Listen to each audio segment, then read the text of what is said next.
Hi, Scott Orland with Cinema Magazine. In another arc of our continuing series of Cinema Outside the Box, I am pleased to bring you the incredibly talented Madison Young, who has a new docuseries coming your way, and it's called Submission Possible.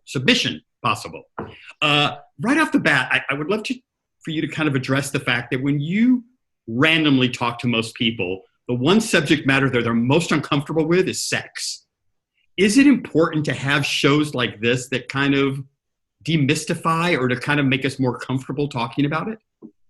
Yeah, absolutely. That's definitely been a primary objective of my work over the last 20 years, has been creating spaces for people to feel more comfortable talking about sex and having safe spaces to do so.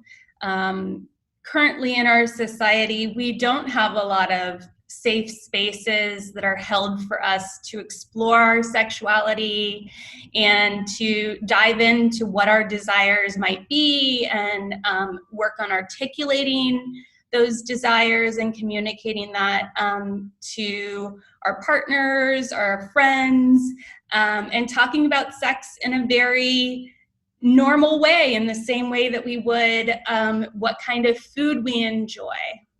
Yeah, and speaking of that, because I was thinking as you were talking, I said, but when it comes to our fashion, when it comes to our food, we're allowed to have a really eclectic palate.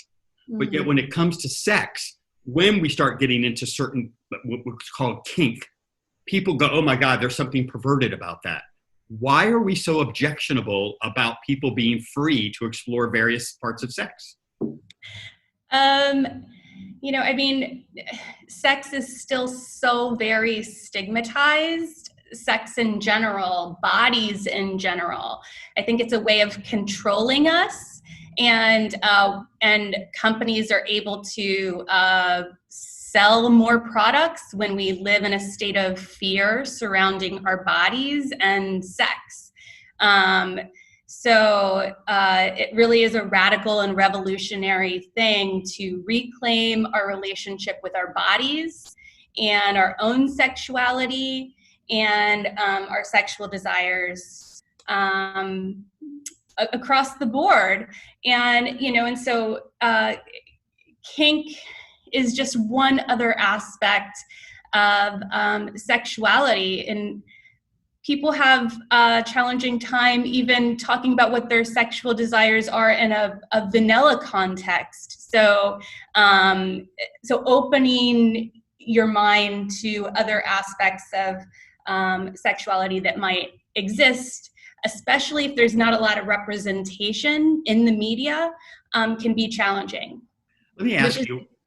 It's exactly why it's so important to have representation of kink and queer identities and trans identities in the media so that folks become more comfortable in having those conversations. Which leads me perfectly to my question, which is about the media. And that was, a couple of years ago, there was this book and then a movie that come out, 50 Shades of Grey, in which it dealt with kind of the bondage issue. Of course, it was more of in a soap opera type of setting. But in a strange way, did that open a dialogue? Are people didn't want to even talk about it, now we're permissible? Yeah, I have mixed feelings around the whole 50 Shades phenomenon. And I think that if you talk to anyone in the kink community, they largely say the same thing. 50 Shades of Grey was not written by someone in the community. And I think that it's really important for us to tell our own stories, and that often when folks outside of the community, whether they're writing narratives about sex workers or the transgender community or the queer community or the kink community, we become othered. Rather than having an authentic representation of ourselves. What 50 Shades of Grey did do is it did open the conversation where people, journalists, started reaching out to actual BDSM instructors and dominants and submissives and people in the community who were like, well, this is kind of BS, this whole thing. However, why don't we have the conversation now that you're ready? So I think that it did create some opening for conversation, and that's good. But it's also, I always take media for what it is, and then always seek outside education and resources, including books. But I think that that's one of the reasons I really enjoy documentary filmmaking, is so that, and projects like this, that we can see a wide array of different communities, different personalities, and different perspectives from within the kink community. I want to ask you that because in the show, or at least as the show evolves, is you're going to different cities. You start in New Orleans. That's the first episode. Did you find a different approach to sex and to kink in the different regions you approached? I mean, is there something about the culture of that community that made it more accessible or less accessible? So, I mean, it's pretty interesting. So the series was brought on to Revry TV just as the quarantine was going underway. So that's a bit of a challenge for a travel show. However, we are adapting and in production right now. So, or we're moving into production. However, I have been traveling the world for many, many years as a bondage model and speaker and a BDSM teacher at different conferences and workshops, etc.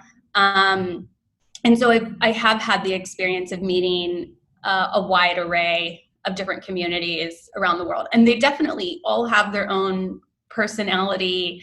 And just like any community, the folks in New York are different from the folks in San Francisco, but we have certain things that are similar, but there's going to be a different vibe, a different feel in different communities.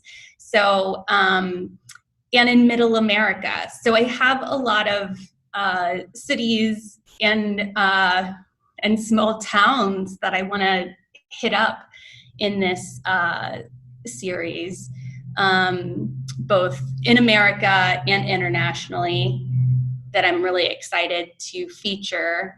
Next, Speaking of internationally, I mean, obviously this is going to be played in for Germany, and Germany is no stranger to the kink community or to open sexuality. Have you been there before? And would there be interesting shows for you to have there? Yeah, absolutely. I was just in Berlin in October. I had a film premiering at the Berlin Porn Film Festival, and I love Berlin. I love Germany. I definitely want to go back to Germany and feature Berlin. London has an incredible kink and fetish scene that's just out of this world. I definitely want to go to Tokyo. There's so much there as far as sex and kink culture to really delve into. So yeah, there's several international spots that I want to hit up. A last question for you. There are going to be people who are going to watch this interview, or hopefully they're going to watch your docuseries, who may have been repressed in previous years about exploring this part of their sexuality. What advice or guidance would you give them if this is something that they're kind of intrigued with? Yeah, I mean, I think that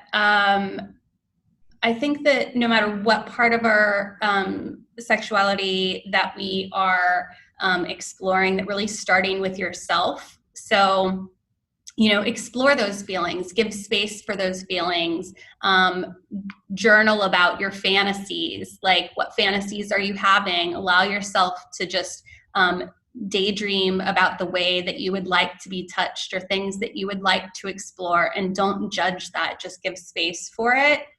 And then seeking out educators. There's some wonderful